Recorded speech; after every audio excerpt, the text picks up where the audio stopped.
Meanwhile, Harris. the Pentagon says it's looking into requesting to house migrant children at Texas military bases. However, it maintains it won't affect training or operations.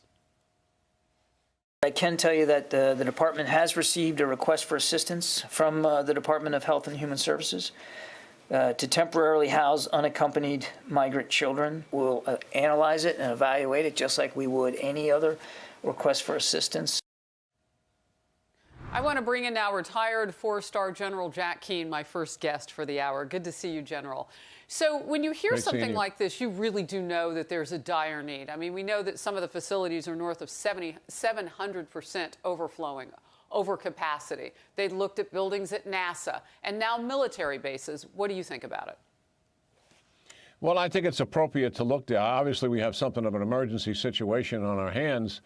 And we've been here before, and the military bases are used routinely to help local citizens and local communities when they have natural disasters in those areas. But also for refugees, the Vietnamese, 110,000 in the 70s, Cubans and Haitians by the thousands in the 80s, Kosovo refugees, 20,000 in the late 90s. And then during the Obama administration, we used 5 military bases to accommodate about 16,000, many of whom were also migrant children. So we're back here again with this problem.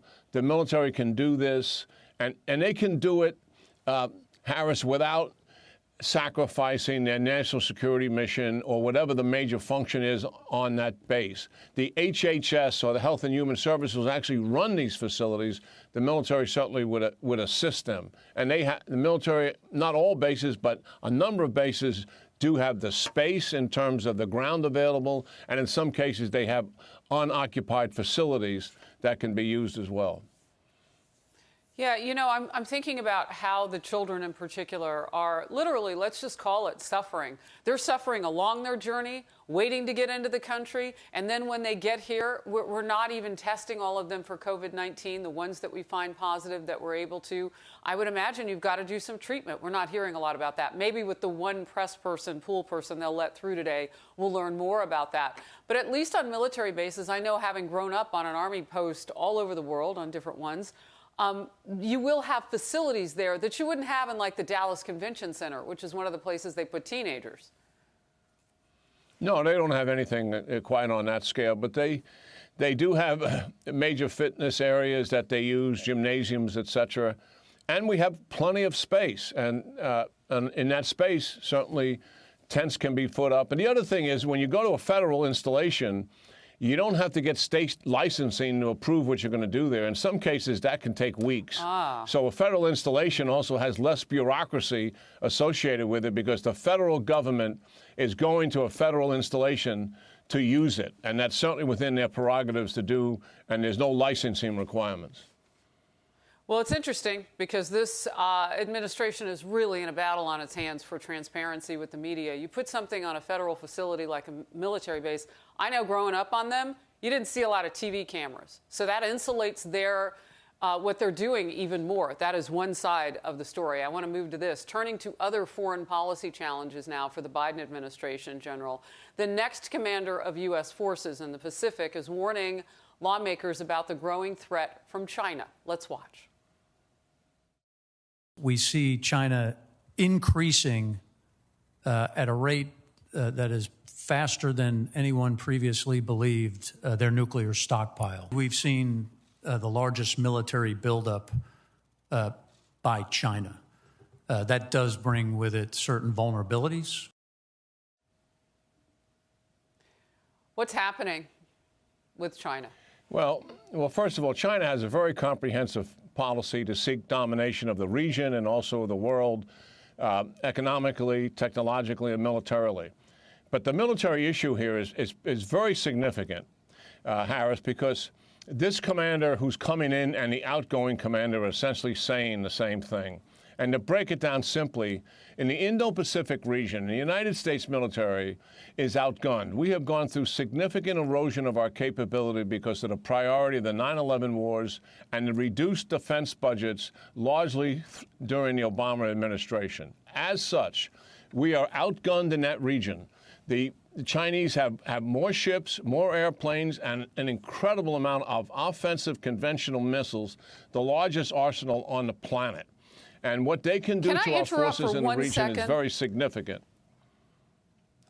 Forgive me, but I want to tick along here, and I want to get this from you because I know you know this. How in the world do we get to the point where they have so much more than we do? I just said it. I mean, it was the priority of the 9/11 wars and the reduction of the defense budgets. You put that together for 20-plus years, and we are where we are. The Trump defense budget is trying to get us out of that. But now, I mean, we need, because the Chinese are so aggressive, they've got the wind at their back economically, they've got the most rapid growing military, and they're ambitious and aggressive. You can see what they've done in crushing Hong Kong's democracy, what they're doing with the Uyghurs, the intimidation and coercion of Taiwan on a daily basis. We have to put in place an absolute deterrence that they see as credible. One, they see the capabilities there, and we have to fix that as urgently as possible, and the Admiral was asking for that. Number two, we have to convince them that we have the resolve to use it, and that is what makes a credible deterrence. I believe in the Obama administration, they believed that we would not use it, and already the military capability was eroding. So those two things have to be done.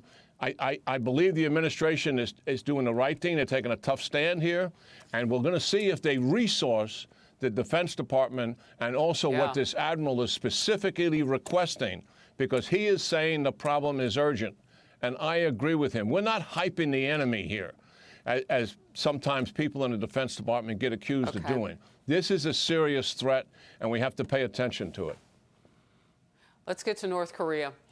Firing several short-range missiles over the weekend, and the White House shrugging it off, saying that the launches were not covered by sanctions.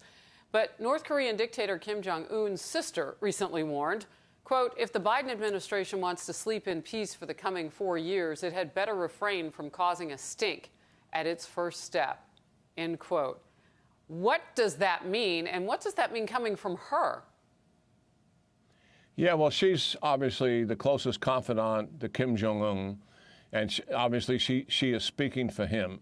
What has happened is we've been stalemated ever since the Hanoi summit back in 2019, when we asked the North Koreans to put a plan on the table to denuclearize. All they wanted was sanction relief. We saw through it, and the Trump team walked out. There hasn't been any substantive negotiations since then. What is happening? I believe Kim Jong-un is starting to flag this administration. He'll start with these short-range missiles. We'll hear his belligerent rhetoric again, not just his sister. He'll probably go to medium-range missiles to try to get the administration's attention, then go back into negotiations to do what? To get sanction relief. This has always worked in the past. It's no doubt he's going to try this again out of his playbook, even though it did not work with the Trump administration. I believe they're creatures of habit here, and they have succeeded at it in doing it. Also, here's another important point.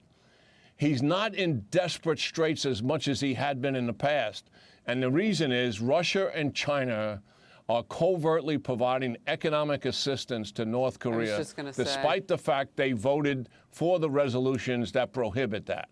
And they're lying through their teeth when they're saying they're not doing it. We have the evidence that they are doing it. Wow, so they're in concert. And thank you earlier for answering my question. I just could not believe that in a 20-year gap, the 9/11, so on and so forth, we could not make up the difference, and China has gained so much ground on us militarily. That is really ground-shaking. Both these things are, and they kind of go together the way that you just said it. General, thank you very much. Good to see you today. Yeah, well, thank you. Good talking to Harrison. Thank you for your father's service. Thank you. I appreciate that, sir.